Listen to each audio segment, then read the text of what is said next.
नमस्ते। Solid facts में आप सबका स्वागत। जैसा आप देख रहे हैं हेमंत अत्री सर हमारे साथ मौजूद हैं। बहुत स्वागत है सर आपका।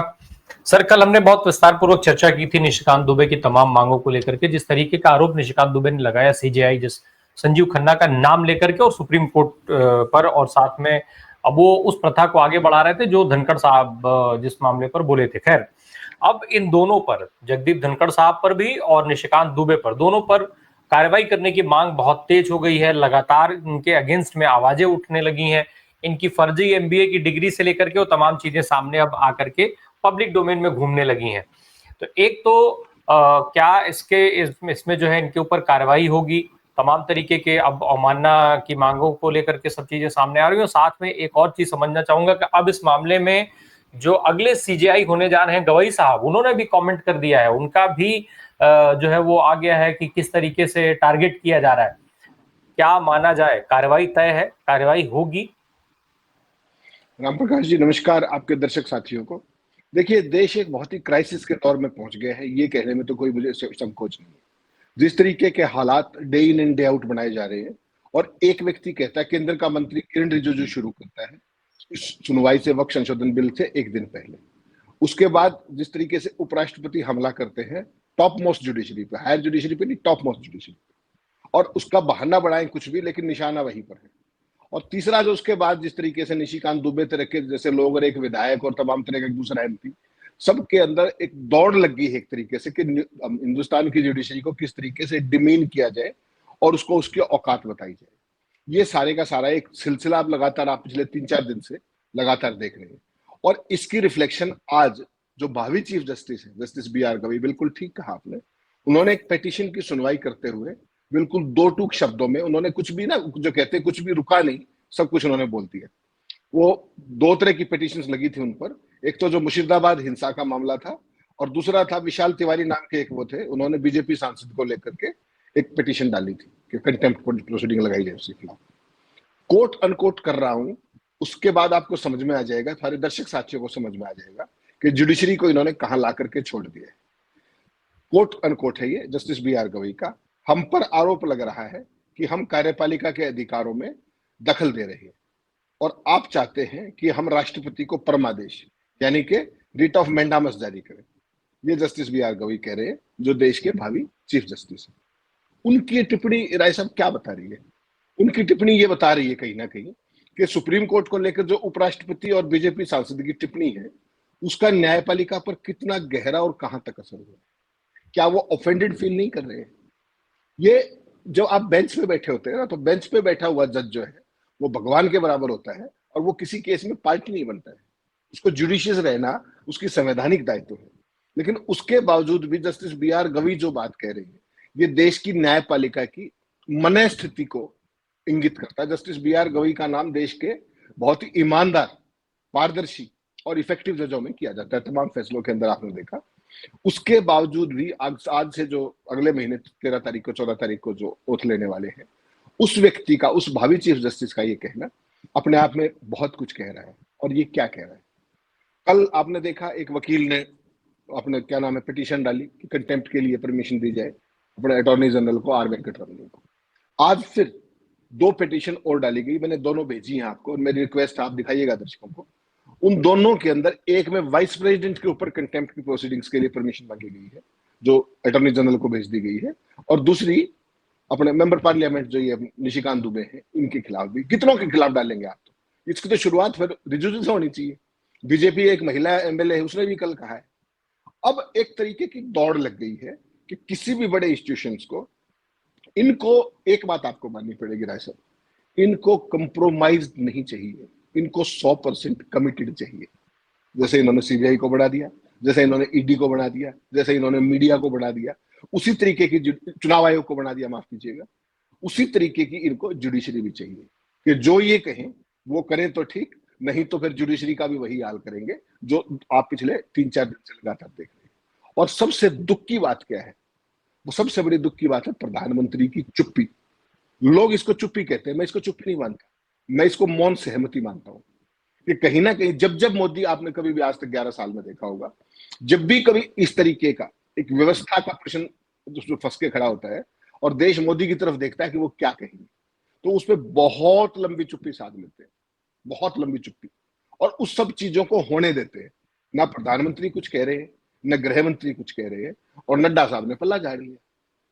उसके बाद आपने देखा कल सुबह सुबह किस तरीके से डॉक्टर एस वाई कुरैशी जैसे व्यक्ति को, जिसका मतलब ब्यूरोक्रेसी में नहीं, जिसको सुषमा स्वराज हरियाणा से, वो चौटाला साहब के प्रिंसिपल सेक्रेटरी थे, अगर आपको ध्यान हो, ओम प्रकाश चौटाला जी, उसको सुषमा स्वराज बाई नेम लेकर के गई और डीजी दूरदर्शन लगाया और तमाम पदों पर लगाया, जो उनकी इतनी बड़ी फैन थी। उस व्यक्ति को उन्हीं की पार्टी का एक अदना सा एमपी, अदना तो मैं नहीं कहूंगा, तो बहुत भारी भरकम हो चुके हैं, जो उनका पूरे सिस्टम के अंदर जो उनका रोल है, वो उनको किस तरीके से डिमीन करने के लिए क्या क्या बातें कहता है। वो लोग कहता है कि आप तो मुस्लिम आयोग के अध्यक्ष थे, और आपने उसमें जो गोंडा के अंदर जो उनका जो कंस्टिट्यूंसी है, उसमें किस तरीके से झारखंड में बांग्लादेशियों के अधिकतम वोट बनवाए। चीफ इलेक्शन कमिश्नर वोट बनाता है क्या? चीफ इलेक्शन कमिश्नर का काम है ये। डिस्ट्रिक्ट के लेवल पर जो भी वहां पर जो प्रोविजंस हैं रिप्रेजेंटेशन ऑफ पीपल एक्ट के, जिला प्रशासन काम करता है। नीचे बीआरओ से लेकर के तमाम लोग वोट बनाते हैं। चीफ इलेक्शन कमिश्नर कब से वोट बनाने लगे? ये नहीं इन सर, लोगों की मनस्थिति।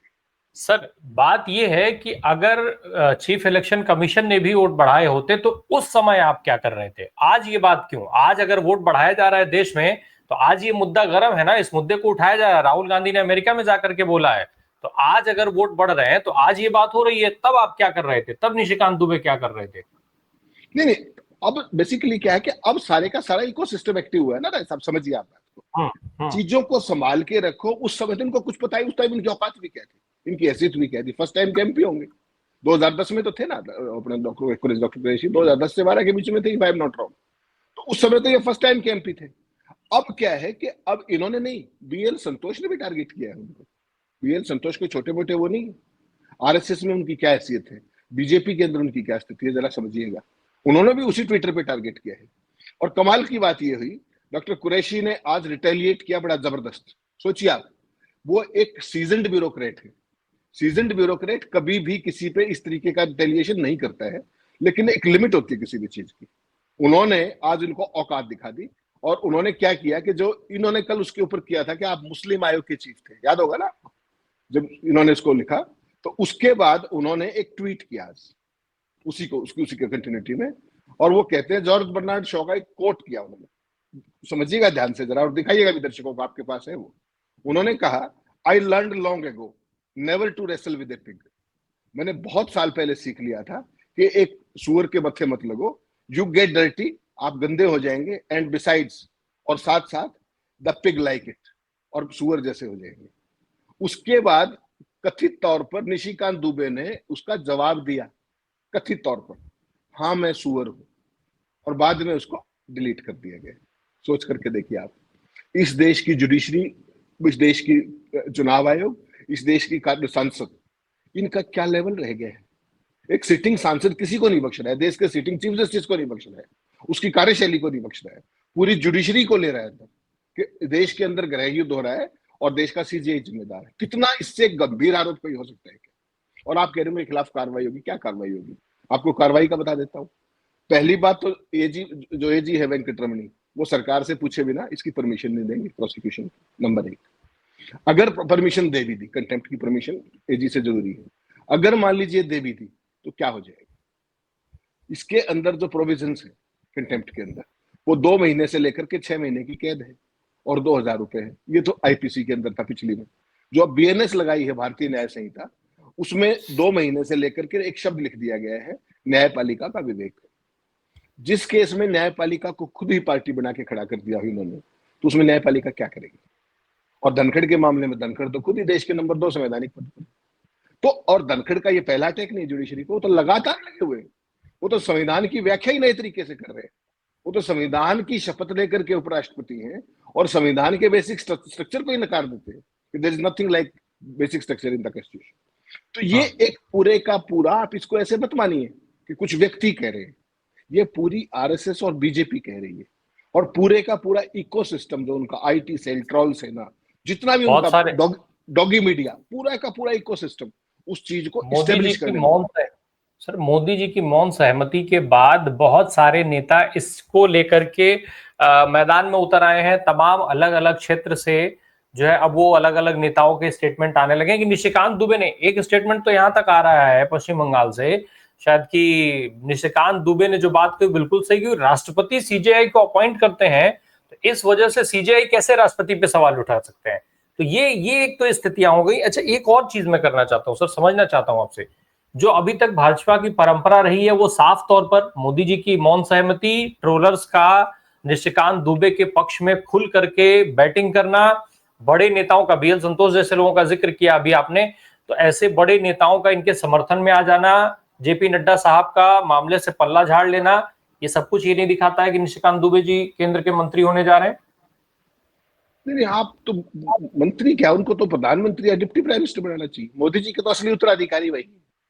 जिस तरीके से अर्थ का अनर्थ बता करके चीजों को एक खास अंदाज के अंदर वो पेश करते हैं, वो अपने आप में अद्वितीय है, अभूतपूर्व है, और पूरी शर्मनिरपेक्षता के साथ करते हैं। कल मैंने आपको सारी चीजें खोल करके बताई थी, एक एक चीज, कि वो किस तरीके से मोदी जी के उत्तराधिकारी बनने में कंप्लीटली सक्षम है, अपनी डिग्री से लेकर के, अपनी बयानबाजी से लेकर के, अपने कुतर्कों से लेकर के, अपने विवादों से लेकर के, जितनी भी चीजें उन्होंने आज तक की है, कल हमने सारी कही थी at the cost of repetition में उसको करना चाह रहा है, जिसकी दिल्ली यूनिवर्सिटी जो कह रही है कि ये तो ऐसे नाम का आदमी हमारा कभी उस तरीके से वो नहीं रहा। तो ये सारी चीजें कुछ कह रही है, और ये चीजें कह रही है। आपको ये ध्यान है शायद कि इससे पहले ये चीजें किस किस ने की थी। सबसे पहले ये बात आपको ध्यान होगा, अपने जो अनुराग ठाकुर जी ने क्या किया था दिल्ली के अंदर, दिल्ली दंगों के बाद उन्होंने क्या कहा था, देश के गद्दारों को और बाकी सब जो, उसके उस समय राज्य मंत्री थे। उस घटना के बाद मैं और आप तमाम चर्चा किया करते कि ऐसे व्यक्ति को तो कैबिनेट में रहना नहीं चाहिए, और उनको सरकार का चेहरा बना दिया गया, इंफॉर्मेशन एंड ब्रॉडकास्टिंग मंत्री बनाया गया। अगर आपको याद हो तो पूरी टर्म में रहे वो। इससे भी बुरा काम परवेज साहिब सिंह वर्मा ने भी किया था कि इनसे सामान मत लो, इनको औकात याद आ जाएगी, इनको नानी याद आ जाएगी, इनको ये हो जाएगा। ध्यान है ना आपको? उसके बावजूद भी आज वो दिल्ली के डिप्टी चीफ मिनिस्टर है। तो ये सारी की सारी चीजें इनके क्वालिफाइंग है, इससे इनकी योग्यताएं बढ़ती है भारतीय जनता पार्टी और मोदी के इकोसिस्टम में, और ये रातों रात स्टार बन जाते हैं। ये चीज आपको देखनी पड़ेगी। इसी के लिए सारे के सारे ललायित रहते हैं कि किस तरीके से चीजों को मोदी के लाइमलाइट में, मोदी के इकोसिस्टम की लाइमलाइट में, और उनका जो ट्रोल सेना है, उनका जो हिट गैंग है, उस हिट गैंग के चैंपियन है ये सारे के सारे लोग। तो ये केवल मतलब इसमें मान जाएंगे, मुझे इसमें मुझे शक है, ये मुझे लगता है उससे भी आगे जाएंगे। और ये मुझे लगता है कि आगे आने वाले समय में झारखंड में इनको बड़ा रोल दिया जा सकता है। जैसे दिल्ली में डिप्टी सीएम बना दिया गया उनको बुला करके, परवेज साहिब सिंह वर्मा को, इनको वहां दिया जा सकता है। नहीं तो अभी तो 5 साल वहां पे सरकार दूसरी, और नहीं तो दिल्ली में तो आपने बिल्कुल ठीक कहा, this is a high time कि उनको कोई बड़ा पद दिया जाए, बड़ा दायित्व दिया जाए, क्योंकि वो क्वालिफाई कर गए इसके बाद, और अभी रुके नहीं है, माफ कीजिएगा, अभी वो आने वाले दिनों में कुछ और भी कह सकते हैं, इस पे भी मान के चलिएगा। नहीं, एक और ये सवाल है जो आपने अभी बात कही, मैं वही पूछना चाहता था आपसे कि भाई जेपी नड्डा साहब कहते हैं कि हमने इनको भी और दिनेश शर्मा को समझा दिया है और बाकी लोगों को भी समझा दिया है कि आगे से ऐसा कोई बयान नहीं देंगे, और जेपी नड्डा ये समझाते हैं और समझाने के साथ ही एस वाई कुरैशी साहब के लिए ये जहर उगल देते हैं, वही नफरती भाषण, उसी तरीके का नफरती एक स्टेटमेंट दे देते हैं एस वाई कुरैशी के लिए। तो जेपी नड्डा साहब ने इनको समझाया था या मोटिवेट किया था? वो एक औपचारिकता है, वो एक स्टैंडर्ड ऑपरेटिंग प्रोसीजर है। मैंने आपको कल भी बताया था, दे टेस्ट वाटर्स थ्रू दिस। ये इस तरह की चीजें करके, जो पानी में कंकर नहीं फेंकते आप, एक कंकर फेंक के देखते हैं उसका, फिर उसका इंपैक्ट देखते हैं। अगर वो ठीक चले तो चलता रहेगा, डॉगी मीडिया उस काम पे लग जाता है उसी समय टास्क के ऊपर। और अगर उसमें कहीं लगता है कि नुकसान हो जाएगा कोई, तो ऑफिशियल पोजीशन ये कह दो कि हम किनारा करते हैं, और उसके बाद जो कुछ होता है वो होते रहने दीजिए। वरना आप मुझे बताइए, आज की भारतीय जनता पार्टी में नड्डा ने कुछ कह दिया, मोदी ने कुछ कह दिया, शाह ने कुछ कह दिया, और उसके बाद किसी की हिम्मत है क्या कि वो इस तरह की चीज कर दे? तो बड़ा साफ है कि वो सिंबॉलिक जेस्चर था, और उसके बाद जिस तरीके की चीजें हैं वो सारी होती रहने दी जाएंगी। कहां समस्या है उसके अंदर? होती रहेंगी, कहीं कोई समस्या नहीं है।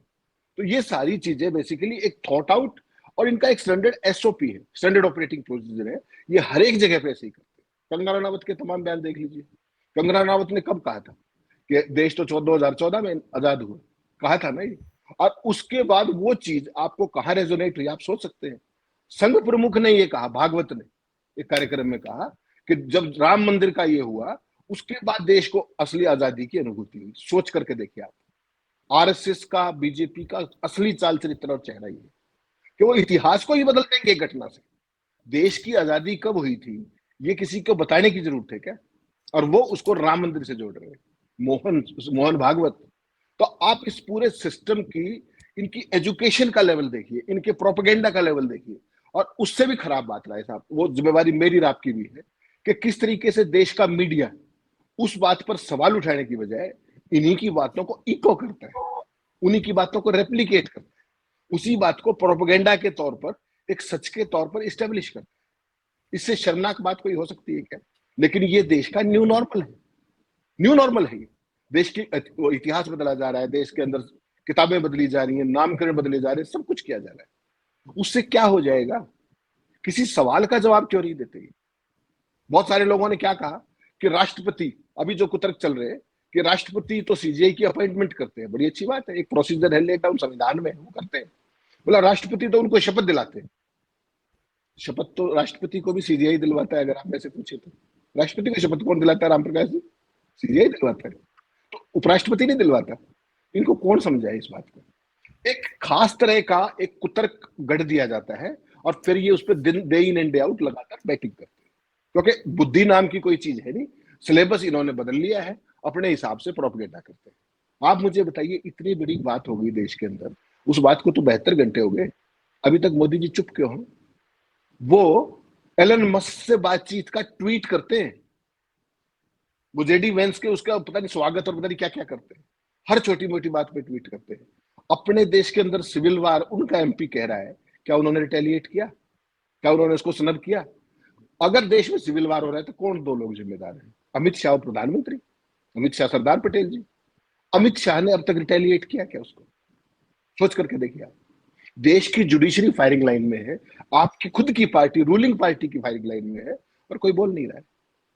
ये सोच करके देखिएगा। और एक चीज छोटी सी मैं करेक्शन चाहूंगा माफी के साथ, वो जो मैंने कहा वो ट्वीट कुरैशी साहब का ही है, लेकिन जो इन्होंने मैं सुअर हूं कहा, वो बेसिकली एक पुराना ट्वीट था। उसके शशि जवाब में थरूर कहा साहब। उन्होंने, शशि थरूर साहब के जवाब में उन्होंने कहा था, बाद में उसको डिलीट कर दिया था। माफी के साथ में दर्शकों के सामने कहना चाहूंगा, वो गलती से पढ़ने में नहीं, थोड़ा वो चश्मा नहीं लगा ट्वीट था। ट्वीट में लिखा हुआ है, दर्शक भी देख करके उतना समझ जाएंगे निश्चित नहीं तौर नहीं, पे कि शशि थरूर मेरे ट्वीट का मेरे पार्ट पे है, हवाला दिया गया। बिल्कुल बिल्कुल। चश्मा नहीं देखा था एक तो मैं मिस हो गया। एक हालांकि वो एक ट्वीट और चीज ट्वीट मैं किया है कुरैशी साहब ने, कुरैशी साहब ने ट्वीट किया एक है। और चीज मैं समझना चाहूंगा सर आपसे। अभी जस्टिस गवई का जिक्र आया, अब वो भाई सीजेआई होने वाले हैं, उन्होंने खुद इस पर एक कमेंट कर दिया है। ये भी आपने कहा कि अनुमति मांगी गई है लेकिन मिलेगी नहीं। अब इन सारी चीजों के बीच में सुप्रीम कोर्ट कहां खड़ा है? सुप्रीम कोर्ट कहां खड़ा है? सीजेआई संजीव खन्ना कहां खड़े हैं? और अगले होने वाले सीजेआई जो है गवई साहब की एंट्री से क्या उम्मीद बनती है? कुछ माहौल बनता है कि हाँ भाई देश के लोगों को कुछ भरोसा मिलेगा कि हाँ भाई कुछ हो सकता है, ऐसे नफरती चिंटू टाइप के जो लोग हैं ये जो है जेल जा सकते हैं, इनकी सांसदी जा सकती है? भाई साहब, ये जो अपने जुडिशरी है, देश की टॉप जुडिशरी, ये उसके लिए सर्वाइवल का सवाल है। एक बात तो बड़ा मैं स्पष्ट बता दूं आपको। दूसरी बात ये है कि जस्टिस संजीव खन्ना ने ऑलरेडी अपने सक्सेसर का नाम सरकार को भेज दिया है, अपने उसके हिसाब से जो कायदे कानून हमारा है, जो परंपरा है। जस्टिस बी आर गवई का नाम वो भेज चुके हैं ऑलरेडी सरकार को, लॉ मिनिस्ट्री को, नेक्स्ट सीजीआई के लिए। लेकिन उसका अभी ऑफिशियल ऑर्डर उस तरीके से आया है नहीं, इस पे अभी संशय है। और मुझे लगता है कि इस सारे मामले को जान पूछ करके कुछ दिन लटकाया जा सकता है, ताकि असमंजस की स्थिति बनी रहे। जस्टिस गवई की जो अपॉइंटमेंट का वो है, वो हो सकता है वो कुछ दिन के लिए डिले कर दिया जाए, तो उससे देश में तमाम तरह की आशंकाएं फैले और करें, क्योंकि ये इसी काम के माहिर है। वरना तो आमतौर पर जिस दिन चंद्र वो उन्होंने भेजा, उसके 2-3 दिन के अंदर आ जाना चाहिए। जस्टिस गवई का तो उन्होंने नाम भेज दिया था। तो इनको असमंजस पसंद है, अनसर्टेनिटी पसंद है, और अब इन्होंने जुडिशरी के साथ बिल्कुल ओपन मोर्चा खोल दिया है। एक बात तो राय साहब आप मानेंगे, बाकी तो जो कुछ होता रहे, आप निशिकांत दुबे को लूज कैनन मान सकते हैं 1 मिनट के लिए, लेकिन रिजिजू इस सरकार के मंत्री हैं। उन्होंने जो ट्वीट किया था कि जुडिशरी अपनी सीमा में रहे, हम रहे, और अगर हम उनकी सीमा में जाएंगे तो अच्छा नहीं रहेगा फला, वो क्या था? क्या वो हाईएस्ट एक्लियंस के अलावा बिना पूछे इस तरह का ट्वीट किया जा सकता है? एक। और उसके बाद जो धनखड़ ने जो कुछ कहा भरी उसमें, और एक जगह पे नहीं रुके, उन्होंने तमाम पूरा ज्ञान दिया, उसमें खोल करके ज्ञान दिया जैसे वो देते हैं कुतर्क को। तो उस सारे में आपको क्या लगता है कि वो बिना सहमति के दिया गया है? 100% सहमति के साथ दिया गया है। इन लोगों ने तो उसको बाद में रेप्लिकेट करके आगे बढ़ाने का काम किया है, अपने ही कुपड़ों वाली भाषा में। वो जो बातें धनखड़ ने कही थी, जो उन्होंने सिंबॉलिक कही थी, इन्होंने खुल करके, हालांकि धनखड़ ने भी खुल के ही कह दी थी, लेकिन जो कमी बच गई थी कि जस्टिस खन्ना सिविल वार के लिए जिम्मेदार है। और अभी तक भारत सरकार ने, अभी तक गृह मंत्रालय ने, अभी तक मोदी जी ने, अभी तक भाजपा ने ये नहीं बताया है कि देश में सिविल वार कहाँ कहाँ चल रहा है। बताना चाहिए नहीं चल, अभी तक नहीं बताया है कहाँ कहाँ चल रहा है, किस किस राज्य में चल रहा है, और प्रधानमंत्री को इनको पता भी है नहीं। उस सारी चीज को रोक दिया गया है। और अगर देश में सिविल वार के लिए जिम्मेदार जस्टिस करना है तो उनके खिलाफ कार्रवाई क्यों नहीं हुई अब तक? उनको कौन रोकता बिल्कुल है? तो करिए, हिम्मत है तो करके दिखाइए। तो ये बेसिकली जुडिशरी को कंप्रोमाइज नहीं, ये जुडिशरी का वही बनाना चाहते हैं जो इन्होंने बाकी संस्थानों का बनाया है। ये मान करके चलिएगा, और इनके खिलाफ कार्रवाई का सवाल ही पैदा नहीं होता। ये सरकार के माउथ ऑर्गन्स हैं, जो सरकार चाहती है इस पे वही धुन बजती है। ये कंप्लीट कंट्रोल चाहिए, कंप्लीट कंट्रोल चाहिए कि जो हम डिक्टेट करें वही आप ऑर्डर में लिखें, वो वाला कंट्रोल चाहिए इनको। एक और चीज समझना चाहूंगा सर आपसे। पहले रिजिजू साहब, फिर अभी जिक्र किया आपने उसका, फिर उसके बाद जगदीप धनखड़ साहब, फिर निशिकांत दुबे, फिर उसके बाद दूसरे नेता, उसके बाद ट्रोल्स। ये सारी चीजें साफ तौर पर ये नहीं दिखा रही हैं कि पूरा ये कहीं से भी, जो अभी आपने जिक्र किया, ये कहीं से भी अचानक शुरू नहीं हुआ है। ये बाकायदा इसके लिए पहले प्लानिंग हुई है। अभी कुछ दिन पहले, भाई 2 दिन 3 दिन पहले लगातार ये खबर आई थी सामने, आपने भी देखी सुनी और बोली थी कि भाई देर रात तक मीटिंगें चल रही हैं भारतीय जनता पार्टी के नेताओं के यहाँ। उसमें शायद मोदी जी और ये सारे बड़े नेता लोग भी रहे थे, मोदी जी के दौरे रद्द हुए। क्या इन्हीं सब चीजों की प्लानिंग चल रही थी? क्या देश में कुछ और बड़ा करने की योजना बनाई जा रही है इन सब के आड़ में? देखिए ऐसा एक से एक गंभीर घटनाएं हो रही है देश के अलग अलग हिस्सों के, जो अब तक देखी और सुनी गई। राजस्थान के अंदर आज मैं सुबह एक वीडियो देख रहा था कि किस तरीके से एक मंदिर के ऊपर दलितों ने एक खास तरह का झंडा लगाया।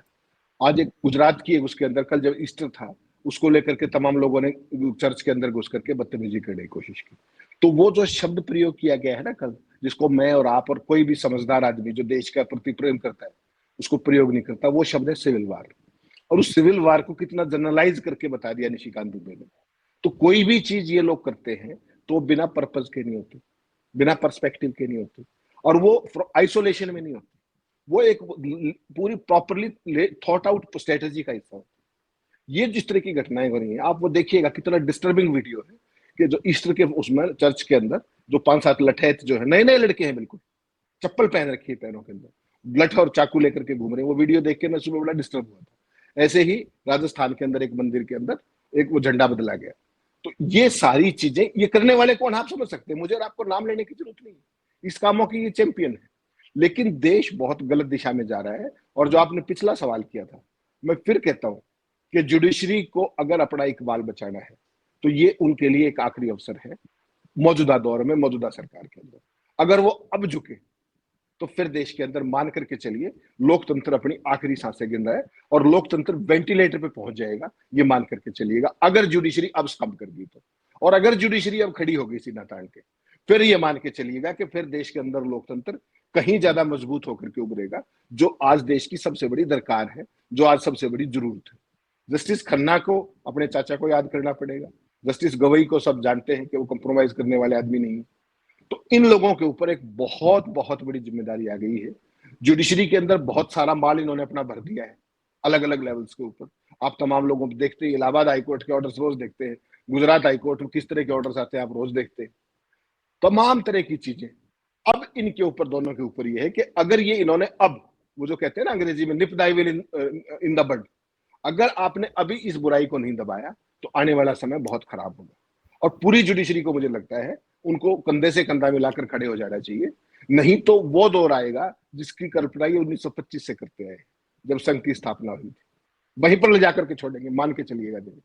और गॉड फियरिंग कह रहा हूं मैं ये बात, कि पूरे देश का जो बुद्धिजीवी वर्ग है, जुडिशरी अकेली नहीं है, ये मत इंतजार कीजिए कि जुडिशरी उठेगी। हर बुद्धिजीवी व्यक्ति को बोलना चाहिए, हर डेमोक्रेसी से प्यार करने वाले आदमी को बोलना चाहिए, हर वेल मीनिंग आदमी को सड़क पे आना चाहिए और अपने विचार रखने चाहिए। क्यों? क्योंकि जो काम मीडिया का था वो उनका काम अब प्रोपेगेंडा हो गया सरकार का।